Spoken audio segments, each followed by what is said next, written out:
apa kabar semuanya? Semoga kalian sehat-sehat ya. Kita berjumpa kembali dalam ibadah online PG Queens Gereja Sipri Pemulihan Kupang.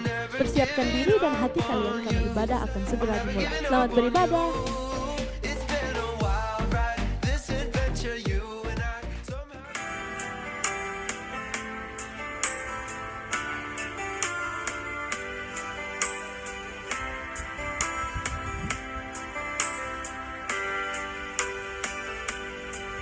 Ku mau cinta Yesus selamanya. Ku mau cinta Yesus selamanya. Meskipun badai silih berganti dalam hidupku, ku mau cinta Yesus selamanya.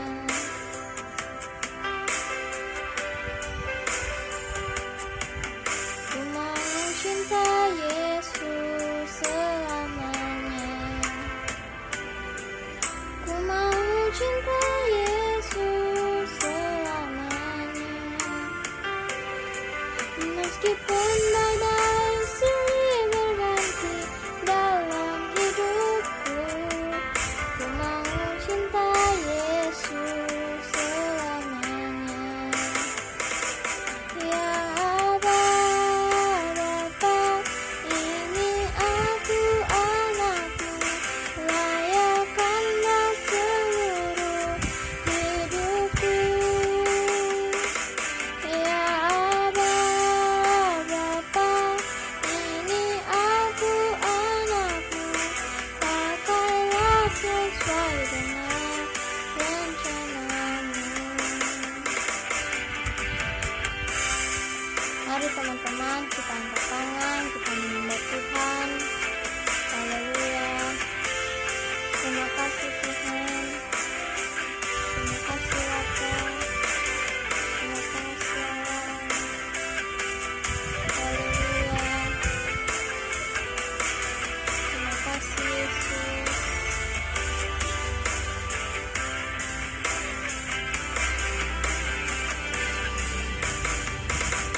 Ya Aba, Bapa, ini aku anakmu, layakkanlah seluruh hidupku. Ya Aba, Bapa, ini aku anakmu, pakailah sesuai dengan rencanamu. Pakailah sesuai dengan rencanamu. Sebelum kita memulai ibadah kita, mari kita mulai dengan doa. Tuhan Yesus, terima kasih buat hari ini, terima kasih buat penyertaan Tuhan sepanjang hari ini. Sekarang kita akan memulai ibadah kami, biarlah Engkau tuntun sertai kami, sehingga kami dapat mengerti apa yang Engkau mau sampaikan bagi kita. Terima kasih Tuhan Yesus, haleluya, amin. Shalom teens, apa kabar semuanya? Doa Pak Handri, anak-anak yang di rumah di masa yang sulit ini tetap sehat, tetap penuh dengan sukacita, dan tetap penuh dengan pengharapan karena di dalam Tuhan masa depan sungguh ada dan pengharapan tidak akan hilang. Kita akan sama-sama belajar hari ini dari kitab Hakim-Hakim pasal 6, 7, dan 8, tapi Pak Handri mau kita baca sama-sama. Hakim-Hakim pasal yang ke-7 ayat 7 sampai ayat yang ke-9. Pak Andri bacakan buat kita semua. Lalu berfirmanlah Tuhan kepada Gideon, dengan ke-300 orang yang menghirup itu akan kuselamatkan kamu. Aku akan menyerahkan orang Midian ke dalam tanganmu, tetapi yang lain dari rakyat itu semuanya boleh pergi masing-masing ke tempat kediamannya. Dari rakyat itu mereka mengambil bekal dan sangkakala. Demikianlah seluruh orang Israel disuruhnya pergi masing-masing ke kemahnya. Tetapi ke-300 orang itu ditahannya. Adapun perkemahan orang Midian ada di bawahnya di lembah. Pada malam itu berfirmanlah Tuhan kepadanya, bangunlah, turunlah menyerbu perkemahan itu, sebab telah kuserahkan itu ke dalam tanganmu. Anak-anak di rumah, minggu lalu Kita sudah belajar bagaimana Tuhan sedang memakai orang-orang, Tuhan memilih, Tuhan memakai siapa saja untuk menolong bangsa Israel yang berseru waktu mereka ada di dalam penjajahan, ada dalam penindasan musuh-musuh yang Tuhan izinkan terjadi karena pemberontakan, karena dosa, karena penyembahan berhala bangsa Israel itu sendiri. Jadi waktu mereka ditolong Tuhan, mereka memperoleh kemenangan, tapi dalam kemenangan kembali lagi mereka berbuat dosa, mereka jatuh dalam penyembahan berhala. Di konteks yang kita baca hari ini dalam pembelajaran firman Tuhan, bangsa Israel sedang ditindas oleh bangsa Midian atas izinnya Tuhan karena bangsa Israel kembali menjadi orang-orang yang menyembah berhala dan membelakangi Tuhan. Oleh karena itu dalam penindasan selama 7 tahun, lembu sapi, kambing domba, hasil pertanian dirampas oleh orang-orang Midian dan mereka sangat menderita. Oleh karena itu mereka berseru, Tuhan tolong kami, Tuhan tolong kami. Dan Tuhan pun memperhatikan, mendengar teriak mereka minta tolong, dan Tuhan pun mulai memilih orang-orang untuk Tuhan pakai membebaskan bangsa Israel dari penindasan penjajahan orang Midian. Nah menarik, waktu Tuhan memilih Gideon, anak dari Yoas. Gideon orang muda yang tidak punya pengalaman, orang muda yang tidak punya skill atau kemampuan berperang sama sekali. Dia hanya seorang petani, dia hanya seorang anak petani yang kerja setiap hari mengirik anggur, mengirik hasil panen, dan itu saja yang dia kerjakan. Tapi menariknya Tuhan justru memilih Gideon. Nah, Tuhan memakai Gideon dari seorang anak yang bukan punya kemampuan berperang, tidak punya pengalaman, seorang anak muda, tapi Tuhan memakai Gideon. Nah, apa yang menjadi kunci kemenangan Gideon waktu Tuhan memakai dia? Nah, menarik, waktu Tuhan memakai Gideon untuk menjadi pemimpin dalam bangsa Israel untuk membebaskan Israel melawan keluar dari penjajahan penindasan bangsa Midian, maka hal pertama yang dilakukan oleh Gideon adalah dia mengumpulkan kekuatannya. Dia mengumumkan, berkumpul semua bangsa Israel, orang-orang muda, orang-orang kuat yang maju, yang siap untuk berperang di bawah pimpinannya Gideon. Nah menarik, ada 30.000 orang-orang muda, orang-orang yang siap berperang, berkumpul dan mendukung Gideon. Tapi apa yang terjadi? Firman Tuhan datang kepada Gideon bahwa Gideon, engkau harus mengurangi jumlah pasukanmu. Nah ini timbul pertanyaan buat kita semua hari ini. Kalau kita mau pergi berperang, langkah pertama pasti mengumpulkan kekuatan. Mengetahui kekuatan musuh seperti apa, kekuatan kita seperti apa, sehingga harapan kita bahwa ada kemenangan terjadi kalau kita mengetahui kekuatan kita dan kekuatan musuh kita. Tetapi yang terjadi bahwa musuh dari bangsa Israel, orang Midian itu sangat banyak. Dikatakan bahwa jumlah pasukan mereka seperti belalang yang begitu banyak. Dan fasilitas perang mereka, unta mereka yang mereka pakai untuk berperang itu seperti pasir di laut, sangat banyak. Oleh karena itu, secara akal manusia, secara logika, bahwa Gideon perlu kekuatan yang banyak, yang besar. Tetapi firman Tuhan datang kepada Gideon, Gideon engkau harus mengurangi jumlah pasukanmu. Jadi ada sekitar 20.000 orang yang Gideon suruh pulang.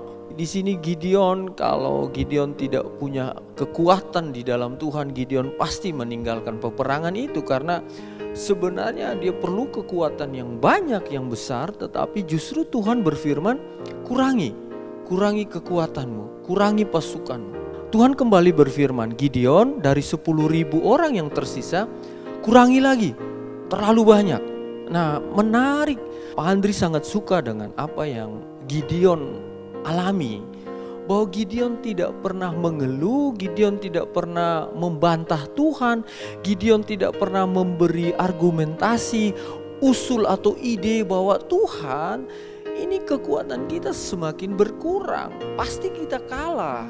Bahkan 10.000 pun kalah dengan jumlah yang begitu banyak dari musuh bangsa yang kita akan berperang ini. Tetapi dalam pembacaan dari pasal 6 sampai pasal 8, tidak sedikit pun Gideon mengeluh, tidak sedikit pun Gideon khawatir atau Gideon meragukan apa yang Tuhan firmankan dan perintahkan. Bahkan Gideon dengan begitu taat, dengan begitu setia, dia melakukan seperti yang Tuhan mau dan Tuhan kehendaki. Dari 10.000 pasukan yang ada bersama dia kurangi dan dia seleksi. Akhirnya hanya 300 yang tersisa bersama dengan Gideon. Dan apa yang terjadi dengan ke-300 orang itu? Gideon di dalam pimpinan Tuhan, di dalam hikmat Tuhan, di dalam kekuatan Tuhan yang besar, 300 orang ini mereka pun mempersenjatai diri mereka dengan bukan alat-alat perang sama sekali. Ini yang sangat luar biasa. Tuhan mempersenjatai mereka hanya dengan 3 alat. Yang pertama, Tuhan bilang ambil sangkakala. Persiapkan sangkakala. Yang kedua, mereka memegang buyung. Yang ketiga, di dalam buyung itu harus taruh pelita atau suluh. Di dalamnya hanya 3 alat ini dan tidak masuk akal sama sekali. Karena mereka harus berperang, setidaknya ada lembing, ada pedang, ada apapun itu untuk berperang. Tetapi Tuhan tidak suruh untuk mereka menyediakan itu. Justru yang mereka perlu sediakan adalah sangkakala, buyung, dan suluh atau pelita.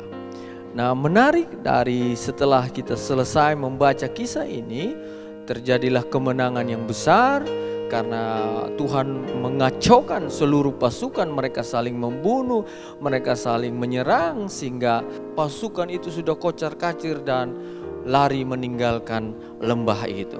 Apa yang menjadi pembelajaran penting bagi kita? Apa kunci kemenangan dari seorang Gideon? Seorang yang tidak punya pengalaman, anak muda yang tidak berpengalaman, anak muda yang tidak jago berperang, tapi dia mampu menghadirkan sebuah kemenangan besar bagi bangsa Israel, bagi bangsanya dan bagi dirinya. Apa kunci kemenangan dari Gideon? Kunci kemenangan Gideon terletak pada telinganya yang mau mendengar dan mau melakukan firman Tuhan. Nah, anak-anak di rumah, kita semua bisa mendengar firman Tuhan. Tetapi tidak semua kita bisa melakukan firman Tuhan dengan tepat. Apalagi kalau firman itu datang menjadi sesuatu yang tidak masuk akal. Sesuatu yang tidak sesuai dengan apa yang kita mau. Tetapi Gideon, dia mendengar dan dia melakukan seperti yang Tuhan mau. Dan ini kunci kemenangan Gideon. Dan ini juga yang menjadi kunci kemenangan bagi kita semua, anak-anak di rumah. Dengan kondisi seperti ini, kalau kita mau menang di dalam peperangan, dalam situasi ini, kita mau menang dalam keadaan ini, kita mau menang dalam situasi seperti ini, kuncinya adalah kita mendengar firman Tuhan, mendengar baik-baik setiap firman Tuhan, dan melakukan seturut dengan apa yang Tuhan mau. Ini kunci untuk meraih kemenangan, dan itu yang dilakukan oleh seorang Gideon. Dia tidak mengandalkan apapun, tapi dia mengandalkan pendengarannya, mendengarkan firman Tuhan, dan dia melakukan seperti yang Tuhan mau. Walaupun kadang tidak masuk akal. Dari 30.000 pasukan, sisa 10.000, sisa 300. Tapi Gideon tetap mendengar apa yang Tuhan perintahkan dan dia melakukan. Nah, kunci yang kedua kemenangan dari seorang Gideon adalah Gideon melakukan strateginya Tuhan. Nah, anak-anak di rumah, strategi sangat penting untuk kita bisa menang. Jadi strategi adalah kita mengatur jalan, kita mengatur kekuatan, kita melihat kelemahan kita melihat kekuatan kita mengatur strategi dengan begitu baik sehingga dengan kekuatan yang ada kita mampu memenangi peperangan. Tetapi yang menarik justru Gideon dia mengikuti strategi yang Tuhan berikan kepada dia. Misalnya dalam peperangan itu senjata yang Gideon pakai bukan pedang, bukan lembing, bukan tombak, bukan apapun. Tapi Tuhan menyuruh pakai senjata sangkakala dan juga buyung yang kosong dan suluh pelita. Kadang strategi dari Tuhan tidak masuk akal. Tetapi kalau itu dari Tuhan, pasti Tuhan akan memberikan kemenangan. Karena kemenangan selalu datang dari Tuhan. Nah, untuk mengikuti strategi Tuhan dibutuhkan kepercayaan, dibutuhkan kesungguhan hati, mempercayai Tuhan di dalam setiap keadaan. Nah, anak-anak di rumah, apa kesimpulan yang Pak Handri mau sampaikan buat anak-anak yang di rumah? Bahwa kemenangan yang Tuhan berikan atau Tuhan sediakan bagi kita semua di musim apapun terletak pada kekuatan yang di dalam kita, bukan kekuatan di luar kita. Ingat ini baik-baik, bahwa kemenangan yang sudah Allah sediakan, kemenangan yang sudah Allah berikan buat kita bukan terletak pada kekuatan di luar kita, tetapi terletak pada kekuatan di dalam kita. Apa itu kekuatan di dalam kita? Kekuatan di dalam kita, hati yang suci, penyembahan yang berkenan, ibadah yang berkenan, karakter, iman yang teguh untuk terus percaya bahwa bersama Tuhan kita bisa melihat kemenangan demi kemenangan. Nah, apa itu kekuatan dari dalam? Anak-anak di rumah, kekuatan dari dalam itu berbicara yang pertama, karakter. Karakter adalah kekuatan yang dari dalam. Nah, apa itu karakter? Kita setiap hari hidup dengan berbagai banyak pilihan. Apa yang mau kita lihat, apa yang mau kita baca, apa yang mau kita ucapkan, apa yang mau kita dengar, itu semua pilihan. Setiap hari kita ditawarkan oleh banyak pilihan. Dan pilihan-pilihan kecil dan besar yang kita buat itu membentuk kebiasaan kita. Waktu kita memilih, akhirnya itu membentuk kebiasaan kita. Nah, kebiasaan sesuatu yang sering kita lakukan, sesuatu yang selalu kita lakukan. Kebiasaan-kebiasaan, sesuatu yang terus kita lakukan dalam hidup. Dan dari kebiasaan itu membentuk yang namanya karakter. Kebiasaan-kebiasaan kita membangun yang namanya karakter. Orang mengenal kita lewat kebiasaan-kebiasaan yang kita buat. Contoh, ada orang berkata, wah anak itu rajin, anak itu selalu tidak pernah terlambat datang sekolah, pergi ibadah. Kenapa? Karena dia sudah terbiasa untuk tidak terlambat. Atau orang bilang, oh anak itu jujur, dia sering berkata jujur. Kenapa? Orang mengenal karakter anak itu jujur karena dia sudah biasa berkata jujur. Baik itu hal-hal yang kecil maupun hal-hal yang besar, dia selalu terbiasa berkata jujur. Jadi kebiasaan membentuk karakter, dan karakter adalah berbicara tentang siapa kita di hadapan orang-orang dan di hadapan Tuhan. Nah, kekuatan yang dari dalam ini yang dicari Tuhan. Dan Tuhan temukan itu di dalam Gideon. Dia punya karakter yang kuat. Dia punya karakter yang taat.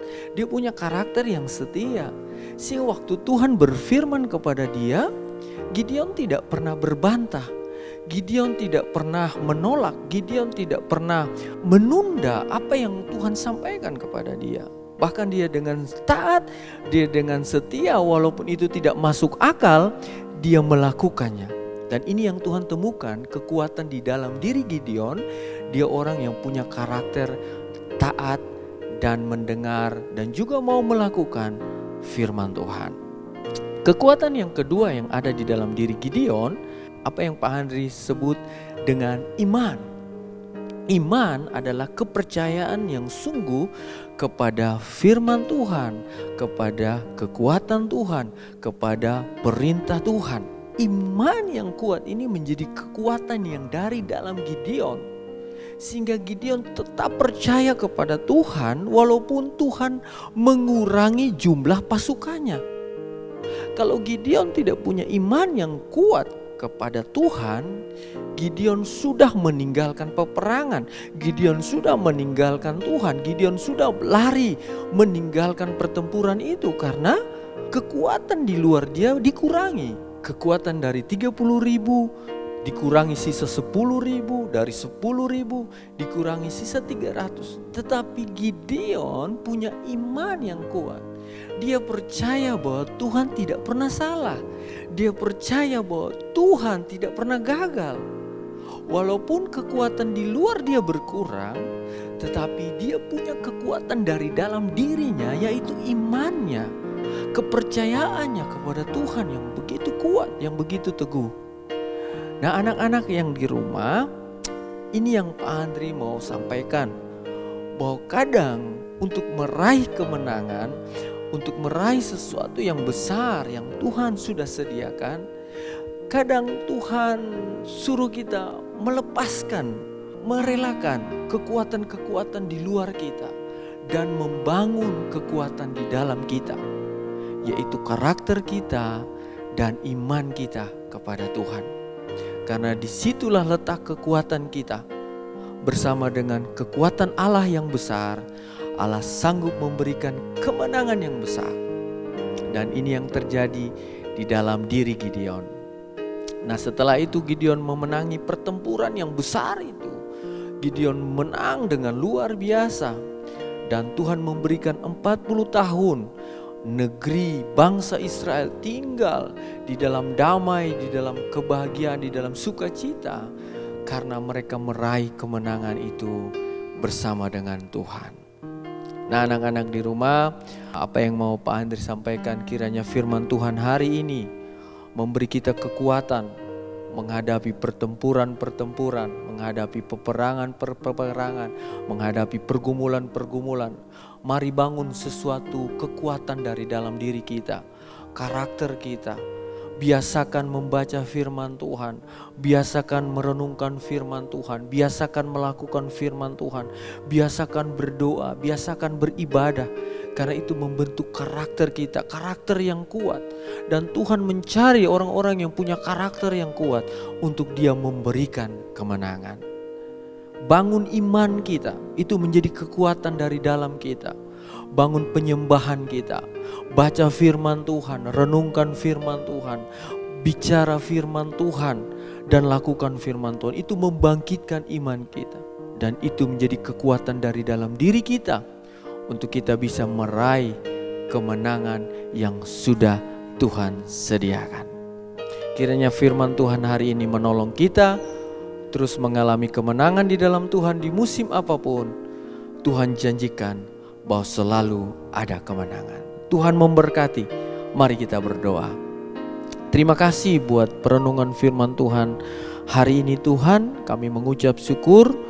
Biarlah kebenaran firman-Mu menolong kami untuk tetap kuat di musim yang berat ini. Firman Tuhan memberi kami pengharapan di musim yang berat ini. Firman Tuhan menolong kami memberi jalan keluar di musim yang berat ini. Terima kasih Bapa. Hamba berdoa di dalam nama Yesus. Kami anak-anak-Mu yang di rumah selalu membangun sesuatu kekuatan di dalam mereka. Dan biarlah Tuhan menemukan itu dan Tuhan melepaskan kemenangan terjadi di dalam masa muda anak-anak kami Tuhan.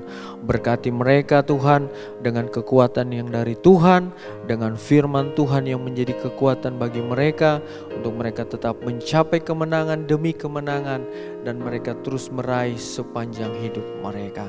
Terima kasih Bapa. Hamba-Mu berdoa untuk anak-anak di rumah, Tuhan menyertai, Tuhan memberkati. Saatnya kami akan memberikan persembahan syukur kami Tuhan, memberkati persembahan kami. Tuhan berkati, biar kami beri dari hati yang mengasihi Tuhan. Di dalam nama Tuhan Yesus kami sudah berdoa. Amin. Nah, anak-anak yang di rumah silakan memberikan persembahan, nanti dikumpulkan kepada orang tua.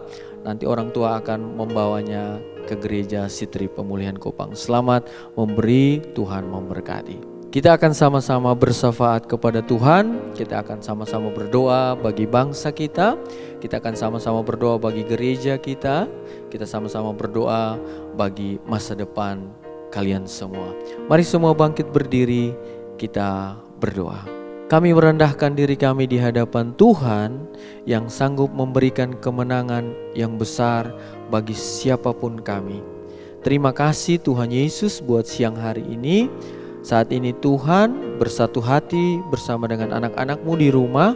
Kami mau mendoakan bangsa kami, bangsa Indonesia. Kami mendoakan Provinsi NTT, kami mendoakan Kota Kupang di dalam nama Yesus. Berkat pemulihan perlindungan Tuhan turun bagi bangsa, provinsi dan kota kami. Berkati pemimpin-pemimpin bangsa kami Tuhan dengan hikmat, dengan kekuatan, dengan kemenangan yang dari Tuhan. Sehingga bangsa kami tetap kuat di musim ini. Bangsa kami tetap mampu melihat kemenangan yang dari Tuhan di musim ini. Sehingga bangsa kami tetap memancarkan kemuliaan bagi nama Tuhan.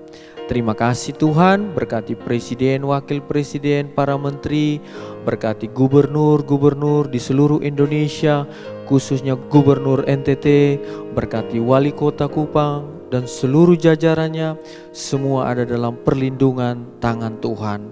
Hamba-Mu berdoa Tuhan Yesus juga berdoa memberkati gereja Sitri Pemulihan Kupang.